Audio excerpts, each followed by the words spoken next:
BBCआ सानथामनि मेहेरगोनां हाबाफारिजों 92थि बोसोरसालिया जथुमाखौ मेहेरगोनाङै खुंफुंदों।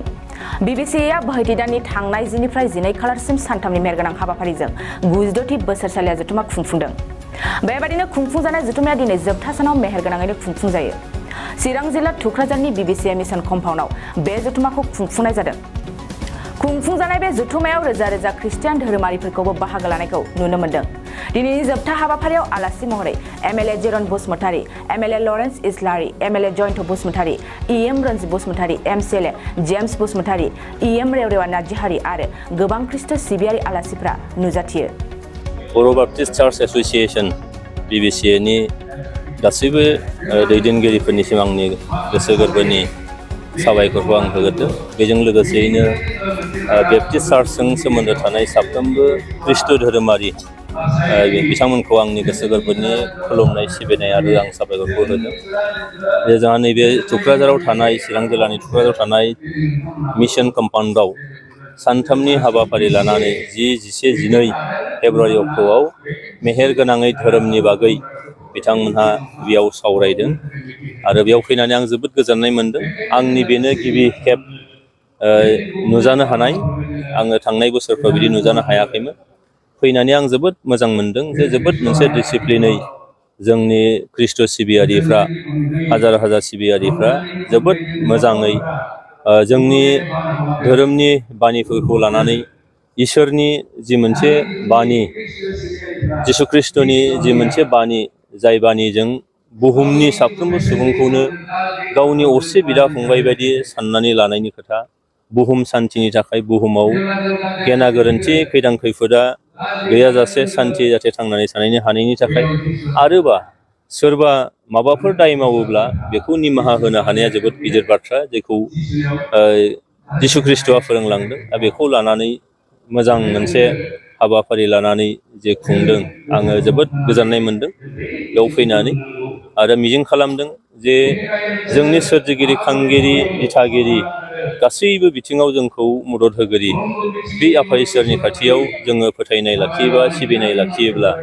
जोंहा जुदि स्पिरिचुवेल डेभेलप जायोब्ला निस्सय जोंनि नैबे ओनसोलाव बे हारि हिसाबै, हादोर हिसाबै बुहुमनाङाव निस्सय गोजोन खौसेथिया फैगोन।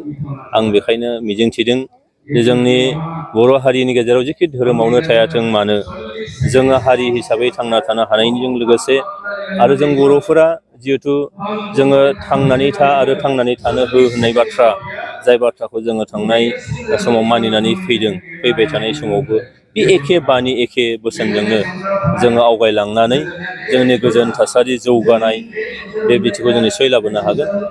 आङो आरज गाबदों जे बर' बेप्टिस्ट चार्च एस'सिएशना जेखौ थांखि लानानै हाबाफारिखौ खुंदों बेयो जोबोद मोनसे ग्रेन्ड साक्सेस जाबाय आरो इयुनावबो निस्सय साक्सेस जालांबावगोन आं बेखौ मिजिं खालामो। आच्चा, दिनैथ' जोबोद मोजां जाबाय। जोंनि BBCA बर' बेप्टिस्ट चार्च एस'सिएशननि बे दैदेननाय बिराद गिदिर क'क्राझार आरो चिरां आरो गुबुन गुबुन जायगानिफ्राय अल आसामनिफ्राय दिनै नुजाफैदों। बांसिनै क'क्राझार आरो चिराङा बेस खालामो बे एस'सिएशनखौ। फुराना 100 बोसोरनि बारलांनाय फुराना गिर्जाफोर बेवहाय जथुमो, बोसोरै जथुमो। आंखौबो दिनै हांख्राय हरनायखाय आङो बेयाव फैदों। फैनानै आङो जोबोद मोजां मोन्दों जे जिउनि मोदोमनिथ' जोङो जाबाय थायो, मोदोमनि जोङो सानफ्रोमबो जायो, गानो जोमो, रंजायो, धोन दौलत दं, फुरथि खालामो। नाथाय ख्रिस्टानफोरनि जिनोखि मेन उद्देश्य, बे उद्देश्यआ जाहैबाय जिउनि थाखाय। जिउआव नोङो गोथाङै थायोब्ला मोदोमावबो मोनदेरनाय दङ। दा थैखांनायनि उनाव जोङो बेखौनो फोथायो, जायफ्रा इसोरनि थिननाय बायदि गाहामखौ मावगोन, गुबुननि थाखाय गाहाम मावगोन, बियो माने सोरगो रायजोआव बे थैनायनि उनाव थांनो मोनगोन। आरो सोरगो रायजोआ जोबनो गैयै जुगे जुग, बे सोरगो माने सोरगो रायजोआनो एभारलास्टिं लाइफ जायखौ होनो। नाथाय जायफ्रा बे संसाराव दुश्मननि खामानि मावगोन, गाज्रि मोननाय खामानि मावगोन, गावजों गाव थुनज्लायनाय खामानि मावगोन, पाप खामानि मावगोन, बेफोरबायदिया माने नोरगआव बियो थांनांगोन।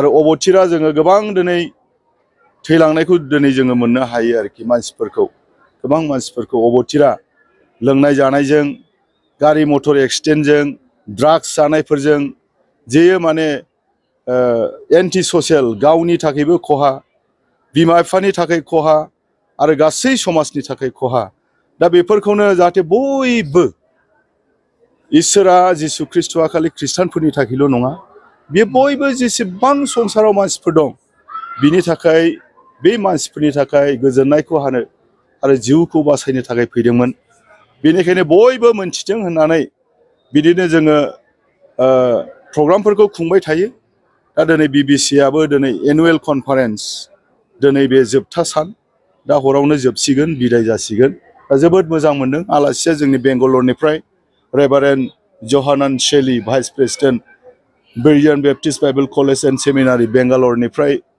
लाबोनाय जादों बिथाङा जोबोद मोजां इसोरनि रावखौ होबाय एसटिआथ' जों एसटिखा जों बर' जों जेबो सोलायाखै जोंनि जानाय लोंनाय गाननाय जोमनाय गासैबो एम्फौ फिसिनाय गासैबो ट्राइबेल हिसाबै बर' जाथिया जेखौ नांगौ बियो जोंनि थाखाय जों बर' खृष्टानफोरनि थाखाय फुलफिल्ड जों एसटिखा बेयाव जोङो खोनादों जे सोरखौबा माखासे संगठनफोरा जे ख्रिस्टियानफोरा जाहाथे एसटि जानो मोना एसटिनिफ्राय माने दानजानांगौ होननानै बिथांमोना डिमान्ड खालामबाय थादों आरो धरनाबो होनाय खोनादों आं दा आं बिथांमोनखौ खावलायदों जे जों गावजों गाव बर' जाथिजों बर' जाथि जोंखौ माने ट्राइबेलनिफ्राय दानगारनो होननानै बुङोब्ला बियो माने मोजां जानाय नङा बेनिखायनो आङो खावलायदों बियो भारतबर्षनि संबिधानाव जोङो मोनखानाय सिक्रिटि बे मोनखानाय सिक्रिटिया बे थाबाय थानांगौ आरो थागोन आरो बेखौ निस्सय जोंनि मानगोनां जोंनि आसामनि CM डक्टर हिमन्त बिश्व शर्मा सार बेबो नायबिजिरगोन लोगोसे जोंनि भारतनि प्राइम मिनिस्टार नरेन्द्र मदि सार बिथांमोनाबो माने नायबिजिरगोन जाहाथे बे ख्रिस्टानफोरनि सायाव जों बर'फोरनि सायाव जेनाखि एसटि दाननो नागिरनाय बे एसटि दाननो नागिरनाय इस्युआ जाहाथे बांनायनिफ्राय बांद्राया थाबैनो बेखौ जायफ्रा माने एसटिखौ दाननो नागिरदों जोंनिफ्राय जायफ्रा मेमरेन्डाम होदों दाननो थाखाय बिथांमोनखौ बुजायनानै थाबैनो जाहाथे बे चेप्टारखौ क्ल'ज खालामो आं दिनै बे धोरोम सभानि गेजेरजों आङो बेखौनो खावलायहरनाय जाबाय।